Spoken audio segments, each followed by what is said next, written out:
จังបានគេថាគោលការណ៍របស់ប្រទេសមួយគ្រួសារមួយមានគោលការណ៍រៀងខ្លួនដោយពិភពលោកយើងហ្នឹងក៏មានគោលការណ៍មួយរបស់ពិភពលោកដែលដឹកនាំពិភពលោកព្រោះថ្ងៃខាងអ្នកដឹកនាំពិភពលោកគេចង់ឲ្យមនុស្សលោកទាំងអស់ហ្នឹងមានជីវិតរស់នៅដោយស្រួលដោយអត់ប្រកាន់បពុប្រកាន់បនិយមបែងចែកធ្វើម៉េចកុំឲ្យមានចំនួនឆ្លោះគ្នាអញ្ចឹងអ្នកណាមេដឹកនាំពិភពលោកនិយាយមិនស្ដាប់គេប្រើធរក្តៅអ្នកណាដែលគេនិយាយស្ដាប់ទៅគេអត់មានប្រើធរក្តៅទៅលើទេចឹងបានរងថ្ងៃគុំនេះសេរីវាដើរទន្ទឹមគ្នាហើយវាកំពុងតែរិះរកចំណុចកណ្ដាលមួយសម្រាប់វាទាំងពីរអ្នកនឹង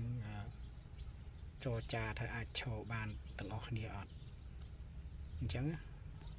បើបងប្អូនខ្លះប្រហែលជាមិនយល់កន្លែងចំណុចហ្នឹងទេហើយមួយទៀតរឿងសង្គ្រាមហ្នឹងគឺប្រទេសដែលមានសង្គ្រាមហ្នឹងមានន័យថាប្រទេសហ្នឹងវាកំពុងតែឈាងចូលទៅគុំនេះផងសេរីផងដល់ហើយវារកចំណុចកណ្ដាលមួយដើម្បីឲ្យវាព្រមព្រៀងគ្នារស់នៅមានក្តីសុខអញ្ចឹងហើយ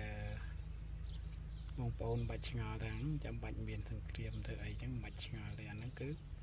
បៀបដឹកនាំពិភពលោកយើងដូចកូនយើងគ្រួសារយើងចឹងដែលផ្ដៅតាមកន្លងធัวវាមិនស្ដាប់អញ្ចឹងគេប្រើលំពាត់ឬក៏ប្រើស្អីវាយយ៉ាងដូចគ្នាចឹងយើងបាច់ឆ្ងល់តែរឿងគេដឹកនាំប្រទេសមិនអីមិន